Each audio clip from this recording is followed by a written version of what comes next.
Assalamualaikum warahmatullahi wabarakatuh. Saya, Lisyu Cornelia Francisca, NIM 0211700006. Saya mahasiswi Program Studi D3 Teknik Kimia UPN Veteran Yogyakarta.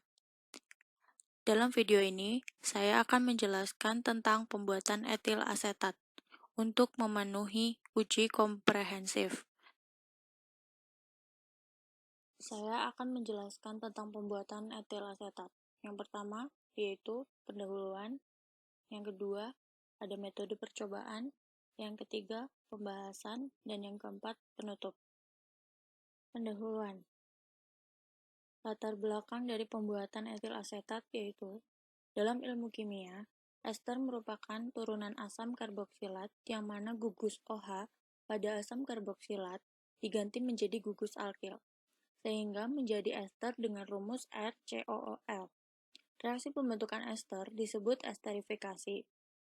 Ester yang sering digunakan adalah etil asetat, di mana etil asetat diperoleh dari reaksi esterifikasi antara asam asetat dan etanol dengan bantuan katalis asam sulfat. Tujuan dari percobaan yaitu mempelajari pengaruh konsentrasi katalisator asam sulfat dalam pembuatan etil asetat atau esterifikasi. Kemudian tinjauan pustaka. Yang pertama, reaksi esterifikasi, yaitu interaksi antara suatu asam organik dan alkohol dapat menghasilkan ester. Reaksi dapat berjalan baik dan lambat. Pembuatan ester ini dikenal sebagai reaksi esterifikasi. Reaksi yang berjalan sebaliknya yaitu peruraian ester menjadi alkohol dan asam dikenal sebagai reaksi hidrolisa. Reaksi esterifikasi yaitu RCOOH ditambah dengan ROH menjadi RCOOR plus H2O. Proses esterifikasi ini dapat dipercepat dengan adanya asam mineral. Reaksi esterifikasi merupakan reaksi pembentukan ester dengan reaksi langsung antara suatu asam karboksilat dengan suatu alkohol. Laju esterifikasi suatu asam bergantung pada halangan sterik dalam alkohol dan asam karboksilatnya. Kuat asam dari asam karboksilat hanya memainkan peranan kecil dalam laju pembentukan ester. Yang selanjutnya, secara umum reaksi esterifikasi dapat ditulis sebagai berikut. Yang pertama, reflux. Prinsip dari metode reflux adalah pelarut volatil yang digunakan akan menguap pada suhu tinggi, namun akan didinginkan dengan kondensor, sehingga pelarut yang tadinya dalam bentuk uap akan mengembun pada kondensor yang dan turun lagi ke dalam wadah reaksi, sehingga pelarut akan tetap ada selama reaksi berlangsung. Yang kedua, distilasi. Proses pemisahan komponen dari suatu campuran yang berupa larutan cair di mana karakteristik dari campuran tersebut adalah mampu campur dan mudah menguap. Selain itu, komponen-komponen tersebut mempunyai perbedaan tekanan uap dan hasil dari pemisahannya menjadi komponen-komponennya dan kelompok-kelompok komponen. Karena adanya perbedaan tekanan uap, maka dapat dikatakan pula proses penyulingan merupakan proses pemisahan komponen-komponennya berdasarkan perbedaan titik didihnya. Kemudian, ada dua kemungkinan mekanisme esterifikasi. Yang pertama, mekanisme yang tergantung pada proses asil oksi alkohol, yaitu bergabungnya gugus OH dari asam dengan H dari alkohol. Kedua, yaitu proses asil oksi. Mekanisme proses asil oksi sebagai berikut. Langkah yang pertama, peningkatan proton H+ dari asam mineral pada sepasang elektron atom oksigen hidroksilat dari asam organik membentuk ion oksonium. Langkah kedua, terjadinya peningkatan ion oksonium dengan alkohol dan terjadi pelepasan molekul air untuk membentuk ion oksonium tersubstitusi. Langkah ketiga, ion oksonium tersubstitusi akan melepaskan proton untuk menghasilkan ester. Proton yang dipergunakan dalam langkah 1 akan dilepaskan kembali dalam langkah terakhir. Menurut teori asam basa Lewis, fungsi proton adalah sebagai penerima elektron. Kemudian, ada etil asetat. Etil asetat adalah senyawa organik yang merupakan ester dari etanol dan asam asetat.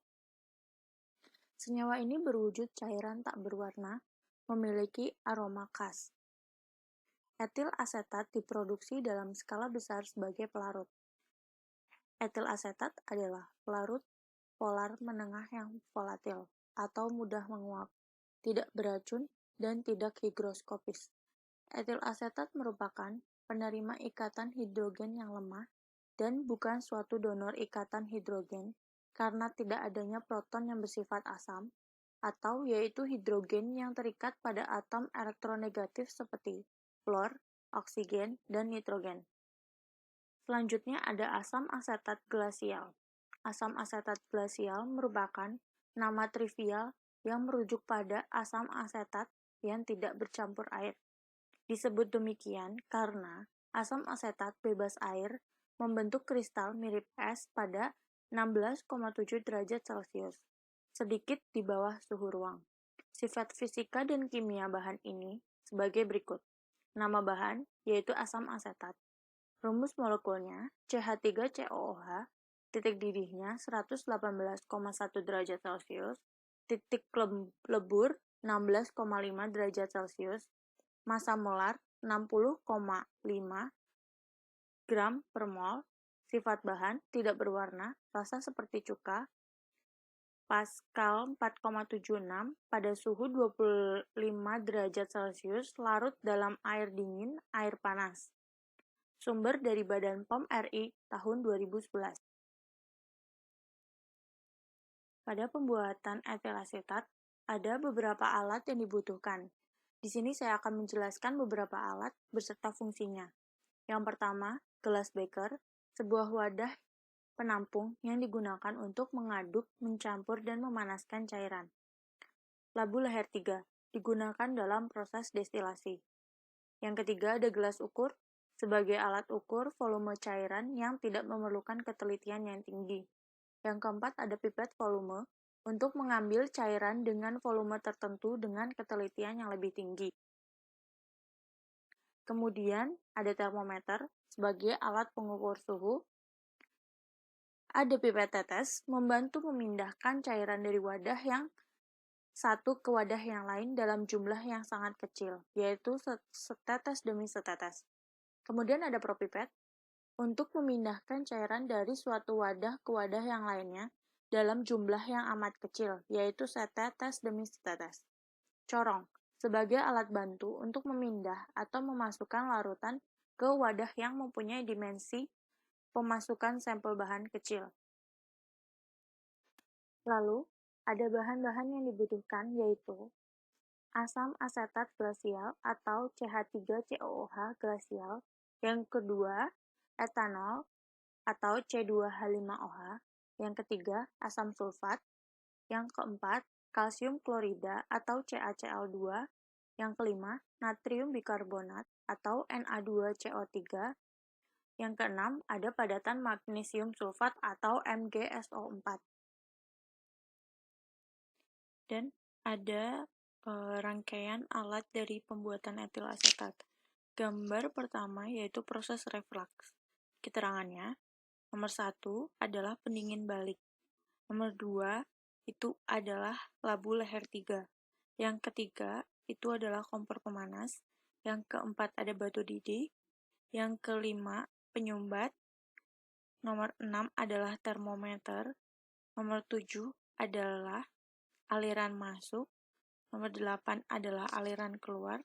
Dan yang nomor 9 adalah statif. Gambar kedua yaitu proses destilasi, yang keterangannya nomor 1 adalah statif, nomor 2 adalah kompor pemanas, nomor 3 adalah batu didih, yang keempat ada labu leher 3, yang kelima adalah gambar termometer, nomor 6 adalah penyumbat, nomor 7 adalah pipa L, dan nomor 8 pendingin balik, dan nomor 9 adalah beker gelas untuk menampung hasil destilat. Yang ketiga ada gambar proses pemisahan dengan corong pemisah.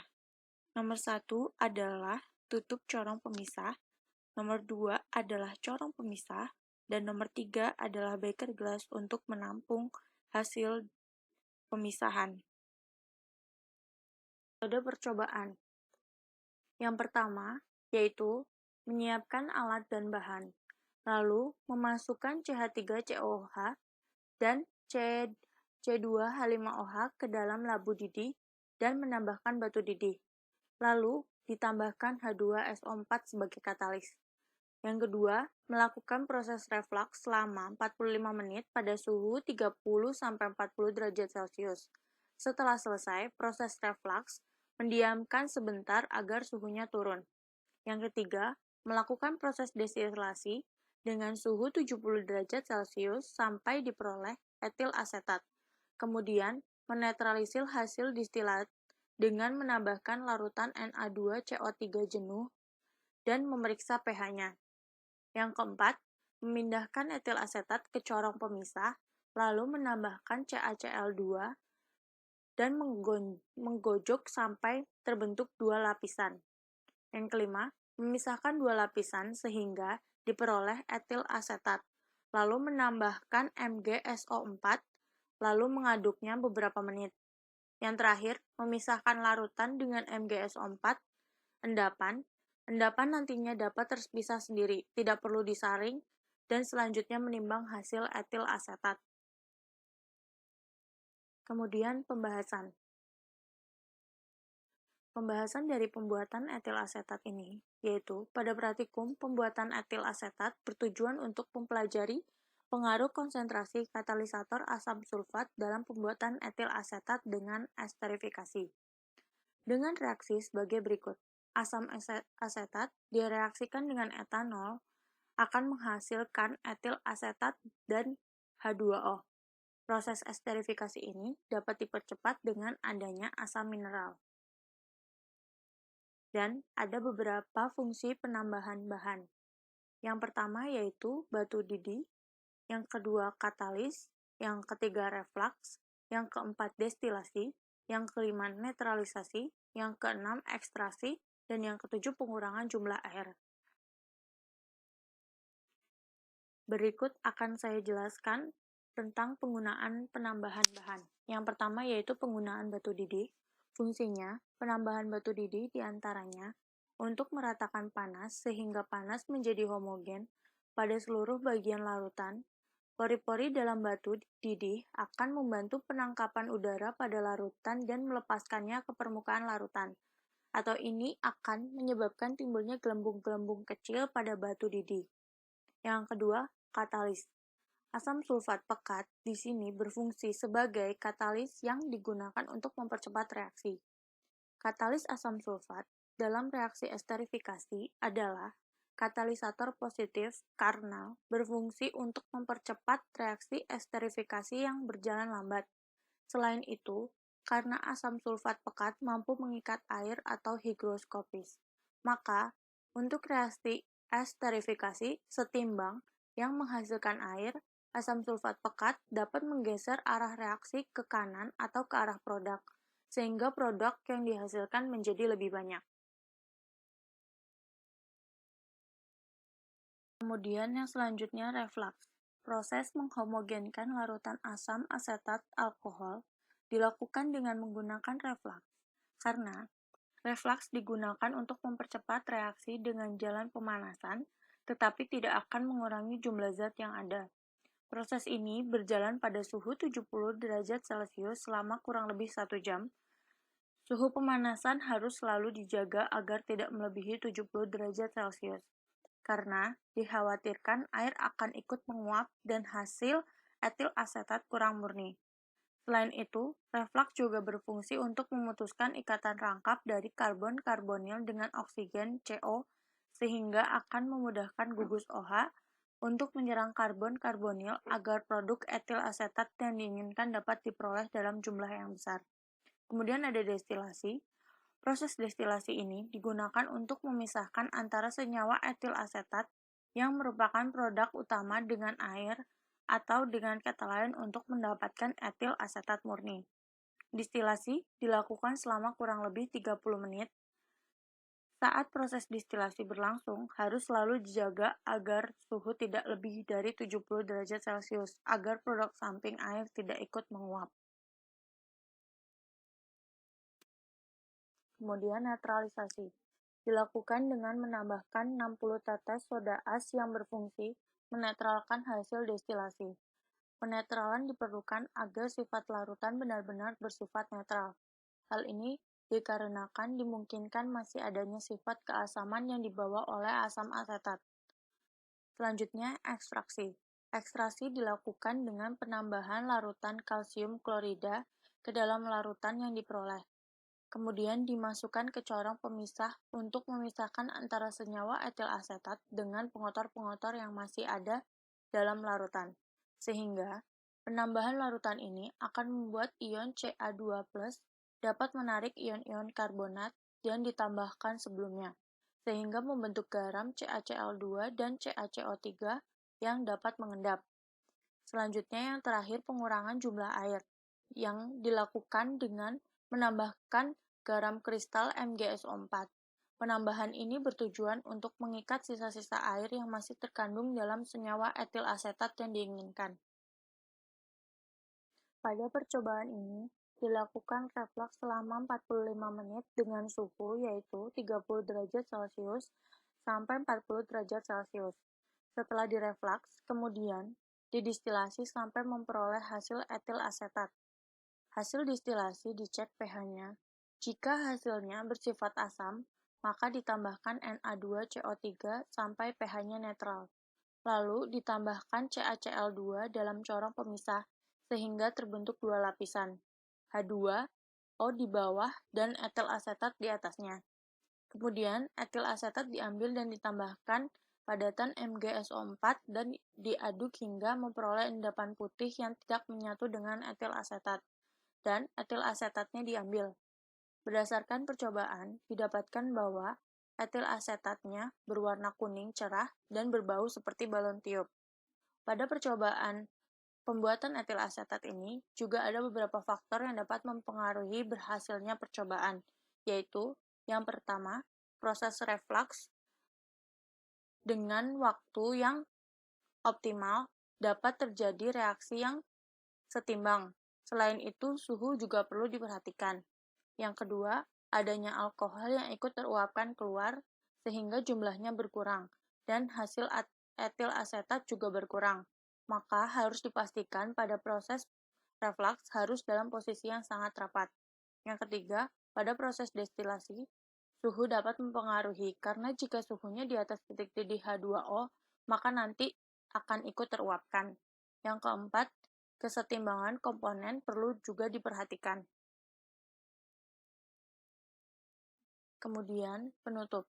Kesimpulan dari pembuatan etil asetat ini, yaitu dari percobaan yang telah dilakukan, dapat disimpulkan bahwa pengaruh katalisator asam sulfat pekat pada reaksi esterifikasi adalah untuk mempercepat reaksi dan menggeser arah reaksi ke kanan sehingga etil asetat yang dihasilkan lebih banyak dengan larutan berwarna kuning cerah dan berbau seperti balon tiup. Sekian penjelasan tentang pembuatan etil asetat. Semoga video ini dapat berguna dan mohon maaf jika ada kesalahan. Wassalamualaikum warahmatullahi wabarakatuh.